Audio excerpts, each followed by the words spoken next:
On January 1st, 2026, Deputy Jeff Carroll of the Bernard County Sheriff's Office in Wisconsin arrested a man for drunk driving. It was New Year's Day. He found the man's SUV stuck in a snowy ditch, smelled alcohol, and ran him through the standard roadside test. The driver passed two of them on the third. Deputy Carroll decided he was impaired and put him in handcuffs. It looked like a routine arrest. It was not, because months later, a defense attorney would put Deputy Carroll on the stands, hand him the training manual for that third test, and ask him to explain how it works, and the deputy would not be able to answer a single question. Antonio Morales was charged with operating while intoxicated, his second offense, along with operating with a prohibited alcohol concentration and possession of THC in the Burnett County Circuit Court. His attorney, Daniel Chapman, filed a motion to suppress, arguing that the one test his arrest relied on was performed so badly it should not count. The hearing was held on April 28, 2026, before Judge Melissa Mogan, with Assistant District Attorney Jose Vard appearing for the state. For over 30 years, I sat on the bench. People treat a field sobriety test like it's hard science. It can be, but it is only ever as good as the officer holding the finger. Watch what happens when someone finally asks him to prove he knows how it works. Did you receive any training prior to becoming a police officer?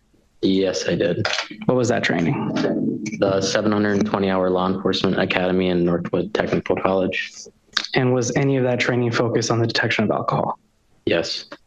On January 1st of 2026, did you respond to a call about a vehicle in a ditch? Yes, I did. After arriving on scene, did you make any observations? I observed a vehicle in the ditch on the south side of County Road D, like a gray colored kind of SUV type car. It appeared to be occupied by one male. I observed the vehicle was on and running, and the front driver's side tire was still spinning. Immediately after making contact with Mr. Morales, I detected a strong odor of alcohol coming from inside the vehicle and his person. His eyes appeared to be half open and glassy and bloodshot, and his speech was kind of broken and a bit slurred. Yeah, I asked him how much he had to drink. He said it was New Year's, so he had a couple. And what field sobriety test did you perform? The field sobriety tests that were performed were the Horizontal Gaze Nystagmus test, a walk and turn test, and the one-leg stand test. And did you notice anything through these tests? Through these tests, I observed enough clues, which led me to believe Mr. Morales was impaired. I observed 6 clues during HGN out of 6 possible clues. I observed 1 possible clue out of 8 during the walk and turn, and I observed 0 possible clues out of 4 during the one-leg stand. I asked him if he would submit to a preliminary breath test, to which he replied no. What happened after that? I advised him he'd be placed under arrest. Go 2 years, 6 out of 6. A perfect score, every possible sign of drunkenness in both eyes. Sounds airtight. But stop right there, because you need to know what this test actually is. It is not a breathalyzer. No machine, no number, nothing anyone can go back and double check. It is one man moving his finger, watching your eyeballs twitch, and deciding you're drunk. That is the entire test, which means it lives or dies on one thing. Did he do it right? Hold on to that, because in a few minutes this deputy is going to be asked exactly that question, and you're going to watch him realize he has no idea. What's your name, man? I'm Antonio. Okay. Don't worry. Do you have a driver's license, Antonio? Yes, I do. Alrighty. Whew. You're in there pretty good, my man. Yes, I am. You okay? Yep, I'm like five miles away from home. I gotcha. How much you had to drink? It's New Year's, so I've had a couple. Couple? Okay. Can I have you step out of the car, Antonio? You'd be willing to do field sobriety tests? Yes, I would. Yep. You would? Yep. Okay. Do you have any medical conditions or anything like that? No, I don't. No, you don't. So for the first test, I'm going to check your eyes. I'm going to have you watch the tip of my left finger with your eyes and your eyes only. I do not want you to move your head. Do you understand that? Mm-hmm. Okay. Watch my finger, okay? Keep going. Look at my finger. That's the furthest I can see. Okay. Right there. You're good. We're going to do it one more time. Keep looking, keep looking, keep looking, keep looking. Good. All right. Antonio, for this next one, it's called the walk and turn. Perfect. Thank you. Alrighty. So for this last one, it's called the one leg stand. Are you ready? Yep. You may begin. 1001, 1002, 1003, 1004, 1005, 1012. You're good. Thank you. All right. Based on the testing and stuff I saw from you, I believe you're impaired. I don't believe you're super drunk by any means, but I believe you're still drunk. So you're going to be under arrest for OWI. What did I do wrong on the test? Your eyes. My eyes? Yeah, Well, that's nothing to do with the test, though. It's part of the test. Okay. Yeah. How many times do you think you had done the field sobriety tests? Including the academy and other training purposes. Let's say in the field. In the field, I would say a dozen, maybe more. And you said you did the police academy training, and that police academy training involved detection of signs of impairment. Did you do any official training on the field sobriety tests? Yes. Were you trained under the National Highway and Transportation Safety Administration guidelines? I personally can't recall the exact material they used in the academy. You said that on the walk and turn test, you observed 1 out of 8 clues. Yes. Do you recall which clue that was? It was the improper turn. And 1 out of 8, is that a pass or a fail under your training? A 1 out of 8 would be a pass. And on the one leg stand test, you said you observed 0 out of 4? Correct. Which is obviously a pass? Correct. So the only field sobriety test that you say that Mr. Morales failed is the horizontal gaze nystagmus test. Yes. You're looking for specifically 3 clues and whether it applies to each eye, correct? 6 total clues, yes, 3 in each eye. And what are those 3 clues that you're looking for in each eye? In each eye, it would be lack of smooth pursuit, on nystagmus at maximum deviation, and then onset of nystagmus prior to a 45-degree. And for each of those tests, you have a specific process that involves you holding your finger or another focus item that you're asking people to look at and moving that in a certain pattern across their eye, correct? Yes.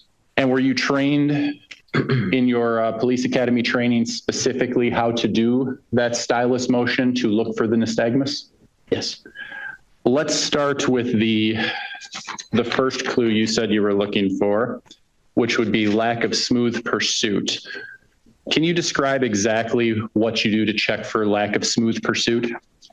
While checking for lack of smooth pursuit in each eye, we go back and forth both times, and then we're looking at the eye to see if it's following smoothly, or if it's like lurching across, it's not following smoothly, essentially. The finger is approximately 18 inches away from the face, going at a smooth pace across left and right. You say a smooth pace, left or right. How fast do you move your finger? At a smooth pace, easily to track. I'm not sure how to answer that. Well, I am looking at the training materials from the National Highway and Traffic Safety Administration, and I have the document that will be moved into, I'll ask to be marked as Defense Exhibit 1 when I'm done. Deputy Carroll, what training were you provided regarding field sobriety testing? It would be through the Wisconsin DOJ, what Northwood Tech Academy puts together as a curriculum. I believe all their course material is on WileyNet. Deputy, are you aware of whether the training you received complies with the National Highway and Safety Transit Association guidelines? I truthfully can't recall at this moment, no. And you can't recall how fast you're supposed to move your finger when you're detecting lack of smooth pursuit in the eyes? I had said before smoothly, but if we're going off of the DHSTA, I can't recall their parameter, no. And you can't recall whether your training complied with those guidelines? At this moment, no, I don't remember what the academy put on. Does your office still have access to the training materials? I'm not sure. Regarding so you're supposed to do 2 passes, to the left, back to middle, to the right, back to middle, again to the left, and again to the right. Yes. In your opinion, or in your training, do you believe that the speed you move your finger matters? Yes. Okay. But you don't know how fast you're supposed to move your finger? Again, I moved at a smooth speed. Yes, a smooth speed, but whether that smooth speed took 1 second or 5 seconds, you don't know what's appropriate. I can't remember the exact time, no. Okay. Moving on to the second clue you were looking for, sustained nystagmus at maximum deviation. What exactly are you looking for that clue? Sustained nystagmus at max deviation would be the involuntary movement of the eye when the eye is farthermost to the outer corner of the eye. Mm-hmm. So it would be the jerkiness back and forth at that position. And what does the sustained mean? Excuse me? You're looking for sustained nystagmus at maximum deviation. What does sustained mean? It would be continuous. For how long? I can't remember the exact amount of time off the top of my head. But you are supposed to pause and look for whether the nystagmus is sustained, not just whether you observed it, correct? Correct. And you don't know how long you're supposed to be looking for to make it a clue? Off the top of my head, I can't remember right now. Okay. I believe to 5 minutes and 50 seconds. Guys, I'm not going to be able to look that far. Okay. I've had it. Yeah. Just follow it as best you can, okay? Okay. All right, we're going to begin. Don't move your head. Don't move your head. You're good. You're doing good. You're doing good. Keep going. Okay. Now, I just watched you do 2 complete passes, left, right, left, right. That was you checking for the first clue, correct? Lack of smooth pursuit. And now you are about to begin checking for sustained nystagmus at maximum deviation, correct? Yes, I believe so. Keep going. Keep going. Keep going. Keep going. Keep going. Keep going. Keep going. You're doing good. Keep going. Now, I paused at 5 minutes and 52 seconds. Your finger just reached the maximum deviation, correct? I believe so. And at that point, Deputy, your finger has begun to move back. So we're no longer looking for sustained nystagmus, correct? And now you're going to move to the other eye, correct? Yes. I'm going to play the video again and watch. You can see. Yep, I got you. Keep going. You see that or no? If I move my head, I could see. Now, at this point, Mr. Morales began talking to you, correct? So the test was interrupted? For a short couple seconds. Did you do it again? I can't remember. We'll play the video. Yeah, Okay, here, I'll come back a little bit. Look at my finger. That's the furthest I can see. Okay. Right there. You're good. We're going to do it one more time. Keep looking, keep looking, keep looking. Okay. Keep looking, keep looking, keep looking, keep looking. Good. Was that you testing for sustained nystagmus at maximum deviation? Yes. Did you even pause your finger at maximum deviation on those 2 passes? I would have to go back and watch it again, but it You looked want like to? it paused. I'll reset the video to 6 minutes and 4 seconds. See it. Okay, but here, I'll come back a little bit.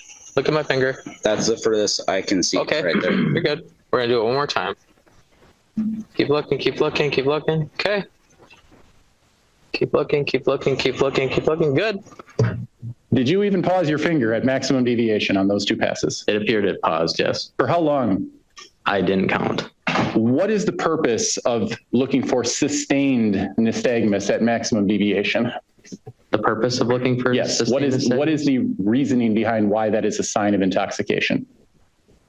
I can't testify to that. I'm not sure. So you don't know the reason, you don't know how long you're supposed to pause at maximum deviation, and you don't even know how long you paused for. I don't know the exact science behind it right now. No. What were you trained? Can't remember which course material we were taught on. Okay. And you know it's supposed to be sustained nystagmus, but you don't know how long to wait for or why. Is that true? True. Okay. And what is the third clue that you're looking for? It would be nystagmus prior to a 45 deviation. And what do you do to look for nystagmus prior to 45 deviation? Again, it would be the left and right passes, What are you looking for? involuntary movement of the eye, essentially the eye moving, like wiggling back and forth, not like sitting still. That's your description of the test?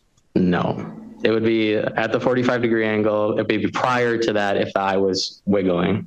At the 45-degree angle prior to that if the eye was wiggling. Yes. And how do you look for that? By doing the left and right passes in each eye twice and looking for the movement of the eye. And you move your finger in left and right passes? Yes. Anything more specific than that? No. Do you know how fast you're supposed to move your fingers? Again, I don't know how fast I'm supposed to move my fingers. I move it at a smooth rate. So you were trained as far as how fast to move your fingers. You just can't recall what you were trained? I can't remember the exact wording, no. Okay. Can you tell me whether your application of that test on January 1st, 2026 complied with that training? To my recollection, yes. Is it important to move your fingers slowly so that you can see the nystagmus? Yes. So right after you did the test for sustained nystagmus at maximum deviation, you began to test for the third clue? Yes. I'm going to play the video again from 6 minutes and 19 seconds. All right, 2 more times in each eye here. Perfect. Perfect. Good. Last one. Good. Now we're gonna go straight up.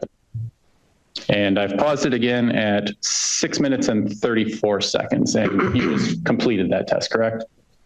Yes. So 4 passes, left, right, and it took 15 seconds total.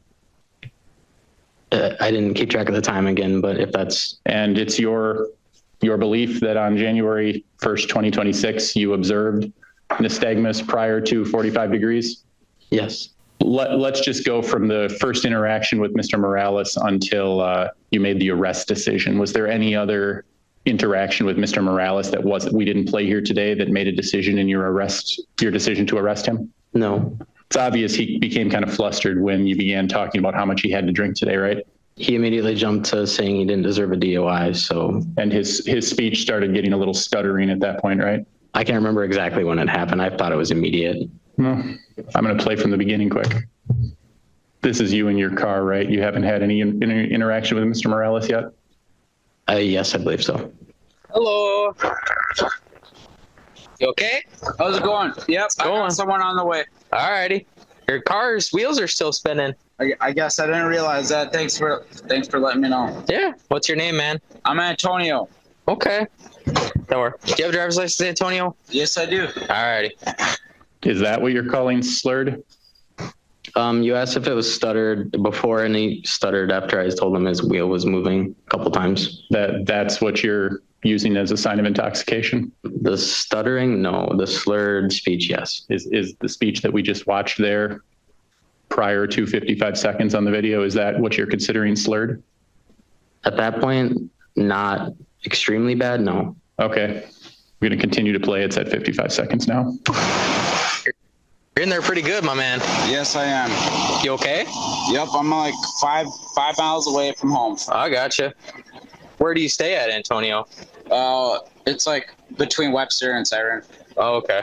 Like on County Road D or where at? It's right off of County Road D. Okay. Where are you coming from, Antonio? I'm coming from all the way over in Luck, Wisconsin. Really? Yeah. Why are you coming from all the way over there? That's where it's a long story. My house burnt down. Oh, man. I'm sorry about that. I'd rather not explain the whole situation. No, you don't have to. You don't have but to. Yeah, this is where I'm staying right now. And okay. That's fine. Okay. How much you had to drink? It's New Year's, so I've had a couple. Okay. And I'm being honest, I don't think I deserve a DUI. Okay. Because I'm gonna pause it again at 1 minute and 56 seconds. Obviously, Mr. Morales started to get a little bit more flustered after you brought up drinking, correct?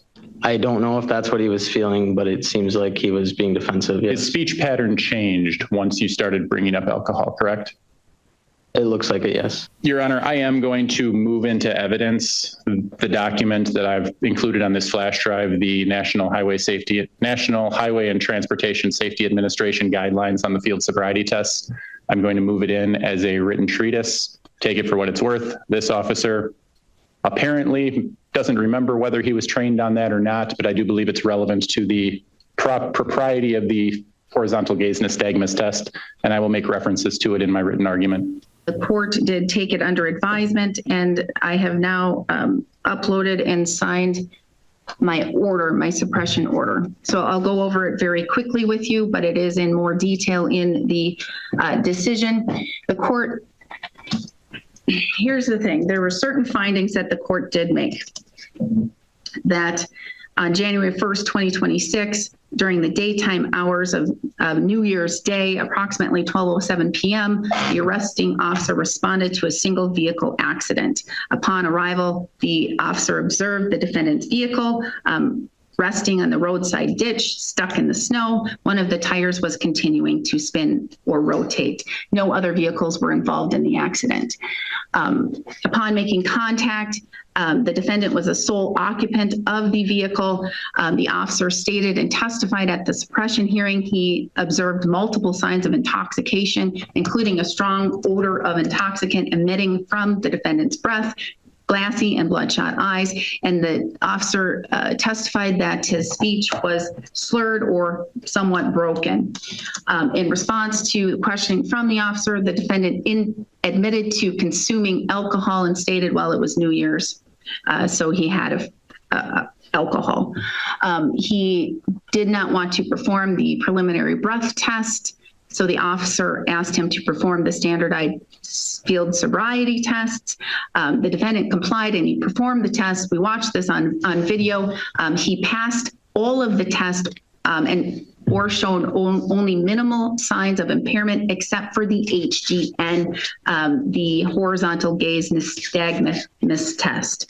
The court does find, after watching the video and observing the officer perform that test, and with the exhibit provided by Attorney Chapman for the National Highway Traffic Safety Administration guidelines, the court does find by this viewing that the HGN test was not performed accurately or properly. There it is, under oath. 2 tests out of 3 passed, 1 clue out of 8 on the walk, 0 out of 4 on the one-leg stand. The deputy just admitted the whole picture of impairment he built on those tests comes down to a single one, just one, the eye test. And that is the heart of the defense's argument. Strip that test away, they say, and the impairment case falls apart. So everything now hangs on one question. Does this deputy even know how to give the test a lean done? Watch him try to answer it. Rule 5. And there is your answer. He says he saw it, but he can't tell you how fast he moved his finger. He can't tell you how long he held it. He can't even explain why the test works. His exact words were, "I can't testify to that." Then the lawyer played the deputy's own video and timed it. The most important part of the test took just 15 seconds, even though it should take about twice as long. He rushed it. He skipped steps. This is the test the state built its case around. And now it all comes down to what one man says he saw in 15 rushed seconds. The judge watched that same video frame by frame. Now she has to decide how much it's really worth.